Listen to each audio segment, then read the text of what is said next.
Hello TJ students, this is Mr. Selway here. I'm just starting to put together some videos to inform you of the new testing that is coming out this year. Our first video is going to be a piece from the English side of the test. You will be watching me take the video as if I was one of you, a student. So bear with me. I talk to myself. I want to explain to you all the thinking and points and clicking that I'm doing on the screen and why they're there, how they can be used, and that's it. So we're going to get started here. I'm going to act like I'm an 8th grader today, and I'm going to do the ELA grades 6 through 8 training test for today. And I'm not going to take the whole test. Advisory is short. I want to do just bits and pieces. Allow some of this to sink in, allow you to think about it, process it, and we'll go from there. I'm not going to change any of the information on this page. I'm just going to go as quick as I can here. This is my test. I'm going to start it. Do a quick sound check. I heard the noise. We're good. I'm not worried too much about these instructions, except I want to go over a few things with you. This is the page that will open up and how the screen will look when we start the test. This is a math example, but basically we have some example buttons here that you as students will be able to use as you take the test. Zoom in, zoom out. In math there will be a calculator. You won't see this on the English versions. Pause test, back, next, and test.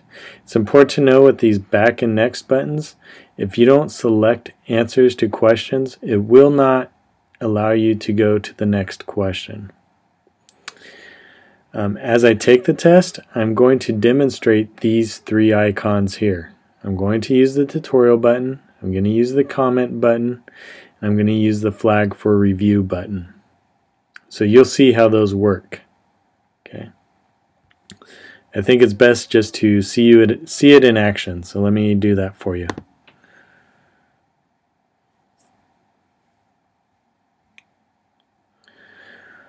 Okay, question 1. Here's all my buttons I was just going over with you. The zoom in, zoom out, save, pause, back, next.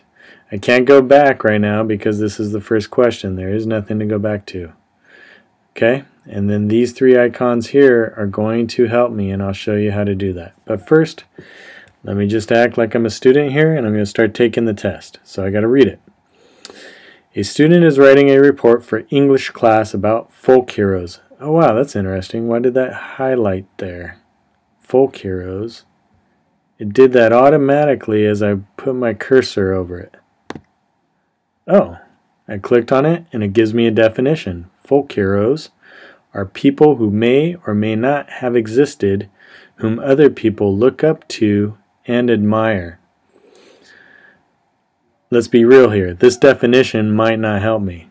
Okay? If I don't know what existed means, this definition doesn't tell me anything. But let's act like it does help me. Okay? Basically what it's telling me are folk heroes are people in the past, heroic figures that some people admire or consider heroes. Let's continue. Okay, I know what folk heroes are now. I could click out of this and go back and continue. I want to point out something though, because it's a little annoying and frustrating, but you guys will have to deal with it. When I did that, notice where my page is. When I hit the X button, for some reason, it always goes back down to the bottom, so I have to scroll back up to the top. It's a little annoying, but it's okay. Read the draft of his introduction and conclusion and complete the task that follows. Okay, so far I know that I'm reading a student's paper for English class, and I'm just reading his introduction and conclusion. Those of you in your English classes should be aware that this introduction paragraph is basically the beginning of the paper, and the conclusion is going to be end. The conclusion is the end of the paper. So what this means is these paragraphs, as I read it, shouldn't make sense in correlating with each other. I have a beginning and an end, but no middle. So it may seem a little choppy to me, but that's okay. It's telling me all I have are the introduction and conclusion. So let's read it. You may never have heard of John Chapman, but you probably have heard of Johnny Appleseed.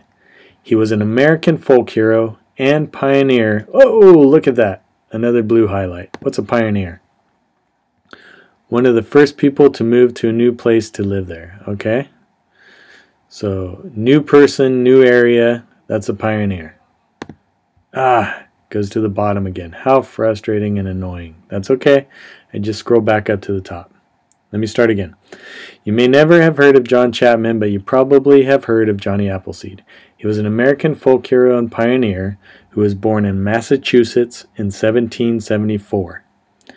When he was 18 years old, he decided to help the pioneers who were moving west. He had a dream of growing apple trees and giving apple seeds to them. That way, they would never go hungry. Many people said that Johnny was a cheerful and generous man who loved the wilderness and was gentle with animals. What he is most known for today, though, is walking the countryside and planting apples. He did this for almost 50 years. To this day, many festivals are held every year to honor him.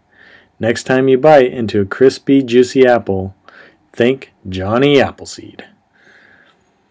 Now, the student took these notes from credible sources. So the same student who wrote this report, these are the same student's notes. Okay, I'm good with that.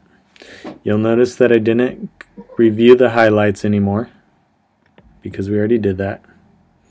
I kind of showed you how to do that. So I have notes. Now, I need to look here. Here's my directions. Write 1 or 2 body paragraphs using appropriate details from the student's notes to explain the man behind the legend, without repeating the ideas presented in the first and last paragraphs. Okay, that's tricky. Here's my notes, and what it tells me here is I can't repeat anything from this area that was in the first and last paragraphs. Okay. Where do I want to start? I have notes. I have 2 paragraphs. What I want to do is start going through the notes and maybe even crossing things out that are on here so I know what I can use. Okay. But I'm still kind of confused on what's being asked of me. So remember I told you we have these tools here? Let me start with this one. I'm going to call it an information tool or an information button. When I click on this, what it's going to do is give me a little demonstration of how to answer this question. Let me show you. The demonstration is not going to include this exact question, more of a question that is similar, but how to answer it. Let's watch. The question type requires you to type your answer into a text box. To begin, read the question prompt or instructions on the screen. Okay, we did that. After you finish reading the question and any other information, think about your answer. You'll need to type your answer into the text box. Pretty clear? Makes sense.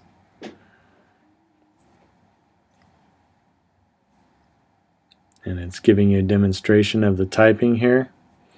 Sometimes there will be information on the left of your screen and questions on the right. Be sure to read the information and all of the questions. You may need to scroll down to see all of the questions. Okay, you are ready to go back to the test. Notice this is an example of a multiple choice piece. So really the information button does not give you exact details to the question you are working on. It just gives you examples of the same type of question. Now, what would really be nice is if I had a way to go through these paragraphs and kind of eliminate some of the things I see here so I know what to do. A notepad would do just that, wouldn't it? See, I want to look at this introductory paragraph and this concluding paragraph and see what I find here. Okay, and I know that I cannot use them. So I'm going to open up my notepad.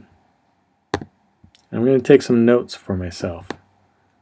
Look at this. I can move it even a little bit out of my way. You may never have heard of John Chapman, but you probably have heard of Johnny Appleseed. Okay, I'm not going to read the whole thing again, but let me see some things here. Planted seeds along roadways, forests, and near rivers. That's not in here, so that's okay. Traveled from Massachusetts to Pennsylvania. Well, it does mention Massachusetts here, but it doesn't talk about traveling. It's kind of questionable to me, so I'm just going to go ahead and put number 2.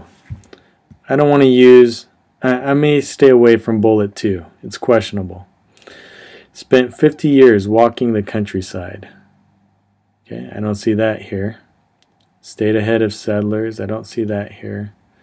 When he was 18 years old, he decided to help pioneers. Is there anything about him being 18 and helping pioneers?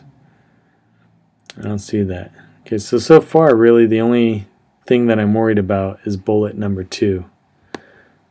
Let me see.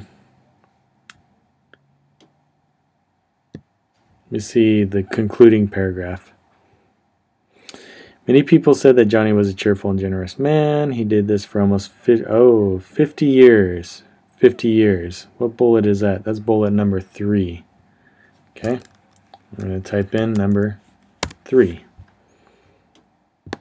I hope I could drag this down. It's not going to let me drag it down. That's great. I'm going to hit save and close because I lost my notes. So I'm going to hit save and close. And I'm going to open it again. And look at that, number 2 and number 3 are still there. Even though I couldn't see what I typed, I went ahead and typed it and it was still there.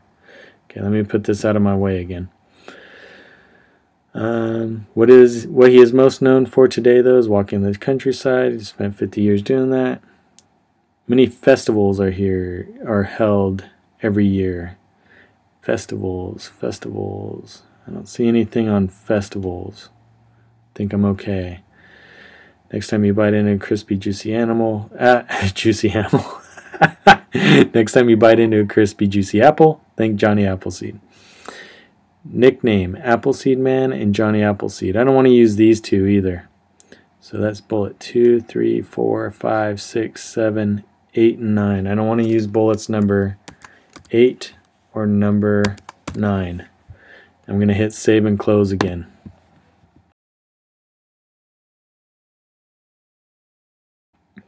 Should be able to open it. There's my bullets that I want to stay away from. I put down the ones that I want to stay away from. You don't have to do it that way. You could put down ones you want to use. However you want to do it. That's where you as the student need to make these choices, but you have to understand the question. What's this flag do? That's kind of quick. You know what it does? It puts a check mark here. What that means is if I didn't want to answer this question right now, I could check it and come back to it later. I'm going to go ahead and answer it. So now I know the bullets that I can't use. Write 1 or 2 body paragraphs using appropriate details from the student's notes without repeating the ideas. So I know which ones I can't use. I know which ones I can use. So now I can begin typing my body paragraph. How do I want to begin? Well, indent 5 and just start going. One thing you may have not known is that, and I'm just going to put a dot here in ellipses because I'm not going to do the whole thing for you. You guys are going to have practice. My main point is to just show you how to navigate. That concludes day 1 of the ELA practice test.